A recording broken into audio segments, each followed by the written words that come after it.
여러분 안녕하십니까? CJB 8시 뉴스입니다. 처음 학교로를 둘러싼 사립유치원과 도교육청 간의 갈등이 결국 법정 싸움으로 번지고 있습니다.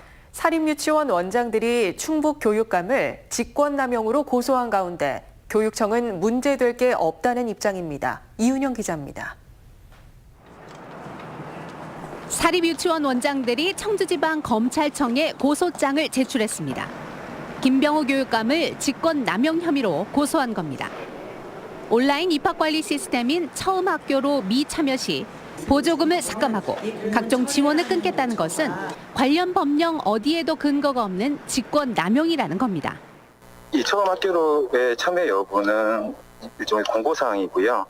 사립유치원의 자율적 판단에 맡겨진 것인데 이 제재에 대한 법적 근거가 없다는 것이 문제입니다.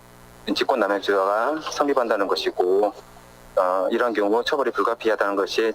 충북교육청도 즉각 기자회견을 열고 사립유치원 측의 주장을 반박했습니다. 사립유치원 제재는 직권남용이 아닌 교육감의 재량권 범위 내에 있다는 겁니다. 보통교육부로 들어오는 예산 범위는 교육감의 재량권에 있습니다. 지원하도록 하고 있지만 반드시 그거를 꼭 지켜야 되는 것은 아닌 거죠.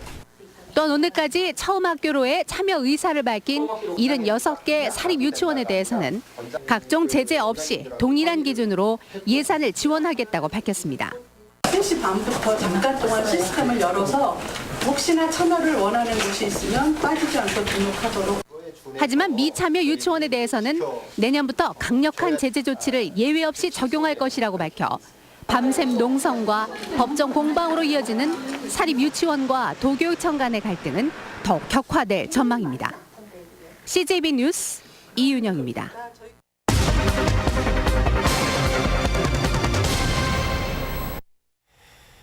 네, 도시공원 일몰제로 인해서 도심 곳곳의 녹지 공간이 개발 압력에 직면해 있다는 소식을 지난주 이 시간에 전해드렸습니다. 녹지 매입을 위한 막대한 예산이 부담스러운 청주시는 줄곧 민간공원 개발 방식을 고집하고 있습니다. 우물쭈물할 경우 대책 없는 개발이 불보듯 뻔하기 때문입니다. 홍우표 기자가 취재했습니다. 청주 도심에서 승용차로 20분 남짓 거리에 있는 전원주택지. 지난 2012년만 해도 마을 뒷동산이었던 이곳은 지금은 수십 채의 전원주택이 들어섰고 아직도 진행 중입니다. 야산이 사라진 것은 도시공원과 달리 규제가 느슨한 녹지지역이기 때문입니다. 허가 조건은 평균 경사도 20도, 당초 옛 청주시는 15도로 조건이 까다로웠는데 통합이후 기준이 20도로 통합됐습니다. 웬만한 비탈도 전체 평균 20도만 맞추면 되는 이른바 평균의 함정이 난개발의 도구가 된 것입니다. 평균 경사도는 어차피 도시지역이나 농촌지역이나 똑같이 적용이 되기 때문에 그로 인해서 개발은 불가피하다고 볼 수밖에 없습니다. 평균 경사도이기 때문에 우리가 실제 생각하는 것보다는 경사가 가파르는 곳이 있습니다. 문제는 규제가 풀리는 오는 2020년이면 도시공원은 녹지지역으로 용도가 바뀐다는 점입니다. 별다른 대책 없이 우물쭈물하다가는 대다수 도시공원이 난개발의 사례로 전락할 수밖에 없다는 게 청주시의 예측입니다. CJB 뉴스 홍우표입니다. 네, 이 문제를 취재한 홍우표 기자 스튜디오에 나와 있습니다. 홍 기자, 그동안 여러 번 관련 보도가 있었지만 용어 등 시청자들이 이해하기에 다소 까다로운 부분이 있는 것 같아요. 네, 이 도시공원 하면 우리가 흔히 약속물도 뜨고 산책도 하는 동네 뒷산을 생각하면 될 것 같습니다. 그런데 대부분 나라 땅이 아닌 개인 땅입니다. 규제로 묶어놓고 그냥 쓴 겁니다.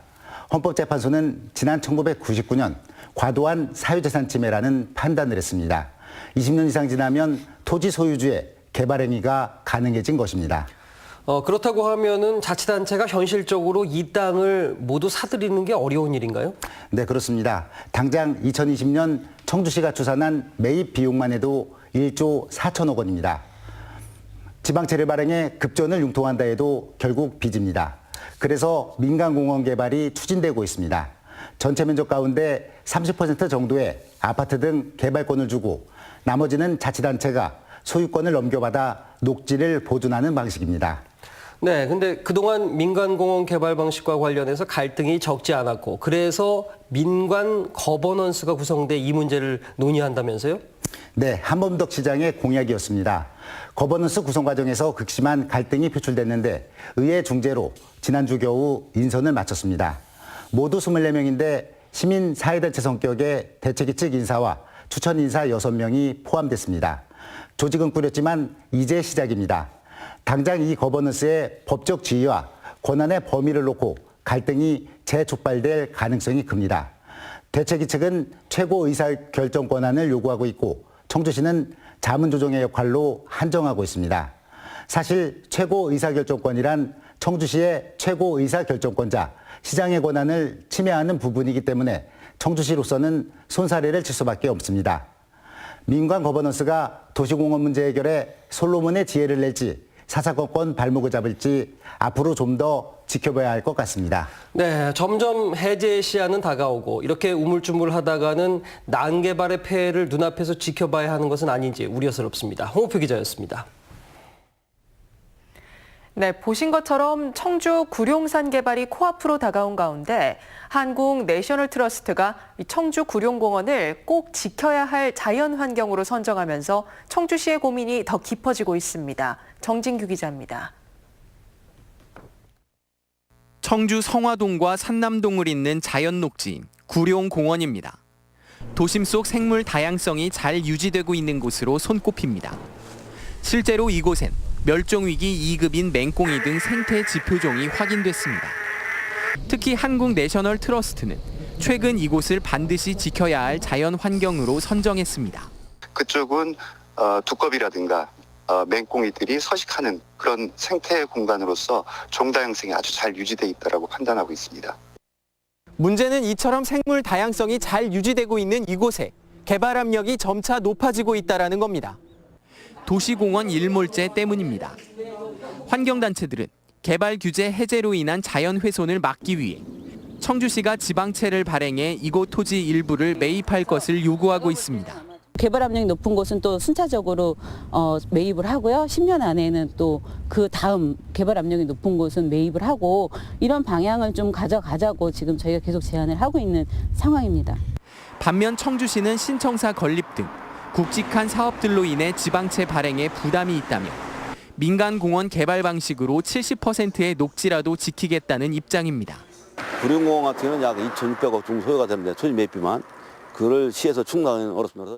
불과 1년 6개월 앞으로 다가온 개발 규제 해제에 대한 해법을 찾을 수 있을지 지켜볼 일입니다.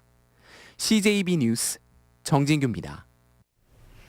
호남 일부 국회의원들이 주장하는 호남선 KTX 직선화 억지 주장이 새로운 국면을 맞았습니다. 충청북도는 최근 예비 타당성 조사 면제 사업 목록에 충북선 철도 고속화 사업 등 3건 외에 평택에서 오송간 2복선화 사업을 신청했다고 밝혔습니다. 평택 오송간 2복선화 사업은 SRT 개통 등 수요 증가에 따른 것으로 KDI가 예비 타당성 조사를 1년 넘게 진행 중이지만 사업 착수에 필요한 점수가 나오지 않아 정부의 고민이 큰 것으로 알려졌습니다. 평택에서 오송간 2복선화 사업의 예타 면제가 확정될 경우 호남선 직선화 주장은 사실상 실현이 불가능하게 돼 결과가 주목되고 있습니다. 네, 다음 뉴스입니다. 우리나라 전체 소각시설 용량의 20%가 청주에 집중돼 있다는 사실을 알고 계셨습니까? 초미세먼지 등 대기오염의 원인으로 꼽히는 소각시설에 대한 대책을 찾는 토론회가 열렸습니다. 김기수 기자입니다. 전국에 설치된 폐기물 소각시설은 모두 68개입니다. 이 가운데 7개가 청주에 집중돼 있습니다. 인구 80만 명의 도시에 전국 소각시설의 10%가 몰려 있는 건데 시설 용량은 20%에 달합니다. 전국에서 그 산업용 쓰레기가 우리 지역 소각장으로 들어와서 처리가 되고 있다. 이런 관계로 타 지역보다 미세먼지 발생이 좀 심각해지고 있지 않느냐. 대기오염뿐만 아니라 주민 갈등도 문제입니다. 주민 지원이 법으로 강제된 생활 폐기물 소각시설과 달리 사업 폐기물을 다루는 민간 소각시설은 주민 지원이 강제되지 않습니다. 이렇다 보니 찬반을 놓고 주민 간 갈등까지 유발합니다. 그러니까 지역 경제에 도움은 되지 않으면서 지역에 부정적인 영향을 미치는 시설들이 들어서는 것이기 때문에 지역 주민 간의 여러 가지 갈등이 발생하면서 지역 공동체가 파괴되는 등. 토론회에선 이 같은 문제를 해결하기 위해 사회적 합의기구 운영부터 오염물질 총량제 도입 등 다양한 대책들이 쏟아졌습니다. 특히 청주시의회 박완희 의원은 상위법령을 초과하는 강력한 조례를 제정해 법률 위반 여부를 따지는 전국 이슈로 만들 것을 제안했습니다. 이 문제 가지고 법률 위반에 대한 쟁송을 좀 했으면 좋겠어요. 행정소송도 해보고 그래서 이것을 사회적 이슈로 부각시키고 이 근거를 바탕으로 환경부가 이 부분에 대한 제도를 법령을 개선할 수 있게. 충북 미세먼지 농도는 4년 연속 전국 1위를 기록했습니다. 이런 가운데 청주엔 4곳의 업체가 소각시설 증설 또는 신규 설치를 진행하고 있습니다. CJB 뉴스 김규수입니다.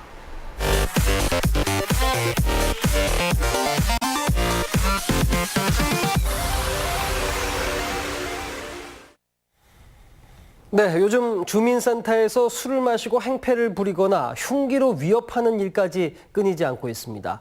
도내 대부분 지역이 무방비 상태인데 충주시가 처음으로 청원경찰을 배치하기로 했습니다. 이태현 기자가 보도합니다. 술에 취한 50대 남성이 주민센터로 들어옵니다. 의자에 앉아 불만을 토로하던 남성은 잠시 뒤 흉기를 꺼내 자해를 시도합니다. 직원이 신고해 경찰이 출동하고 나서야 사태가 일단락됩니다. 이달 초 충주시 한 주민센터에서 발생한 일입니다. 최근 몇 년 사이 주민센터에서 술을 먹고 행패를 부리거나 흉기로 위협하는 일들이 늘고 있지만 무방비 상태입니다. 공무원이다 보니까 민원인 욕하면 욕하지 말라. 그 정도만 얘기하고 그 이상은 얘기할 수 없으니까 좀 어려움이 많죠. 충주시가 도내 처음으로 주민센터에 청원경찰을 배치합니다. 일단 민원인이 많은 주민센터를 우선으로 배치한 뒤 시내 전체로 늘려나갈 계획입니다. 또 모든 읍면동 사무소에는 경찰과 연결되는 비상벨을 설치하기로 했습니다.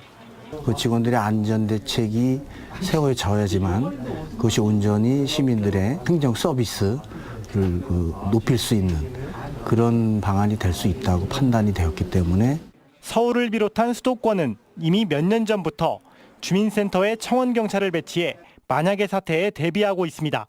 CJB 뉴스 이태현입니다. 충북 혁신도시가 포함된 진천군 덕산면이 이르면 내년 7월 읍으로 승격될 전망입니다. 진천군은 오늘 송기섭 군수와 박양규 군의회 의장 등이 참석한 가운데 덕산읍 승격 추진위원회를 발족하고 내년 7월 읍승격을 목표로 활동에 들어갔습니다. 덕산면 인구는 혁신도시 인구 유입에 힘입어서 19,800명을 돌파해 읍승격 요건인 2만 명에 200명이 부족한 상태입니다. 저가 하도급을 유도하는 원청업체 탓에 하도급 업체가 피해를 보는 일명 깜깜이 입찰을 방지하기 위한 법 개정이 추진됩니다. 자유한국당 박덕흠 국회의원이 발의한 법률 개정안은 하도급 입찰 시 정보 공개 의무를 신설하고 원청의 직접 시공 기준 제한, 일감 가로채기 방지를 위한 과태료 부과 조항 신설 등이 담겨 있습니다. 한국산업연수원 충북직업 전문학교와 충북수출인클럽은 오늘 충북지방 중소벤처기업청에서 더 나은 일자리 창출과 직업교육을 위한 업무 협약을 체결했습니다. 충북직업 전문학교 김봉성 이사장과 수출인클럽 오한선 회장은 이번 협약을 통해 맞춤형 교육과정 개발과 기술 교류에 힘을 모으기로 했습니다. 또 직업교육 수료 후 충북 우수기업에 취업할 수 있도록 적극적인 협력을 약속했습니다. 민주노총 충북지역본부는 오는 21일로 예정된 총파업에 적극 동참할 뜻을 밝혔습니다. 민노총 충북본부는 총파업을 통해 노동법 개정과 비정규직의 정규직 전환, 사회 안전망 강화 등 정부의 노동정책 공약 이행을 요구하겠다고 강조했습니다. 수필가 이흔희 작가가 전국 규모의 문학상을 동시에 수상하는 영예를 안았습니다. 이흔희 작가는 수필집 결을 품따로 수필 전문지 에세이포레가 시행하는 6회 에세이포레 문학상 수상자로 선정됐습니다. 네, 월요일 저녁 CJB 8시 뉴스 여기서 모두 마칩니다. 함께해 주신 여러분 고맙습니다.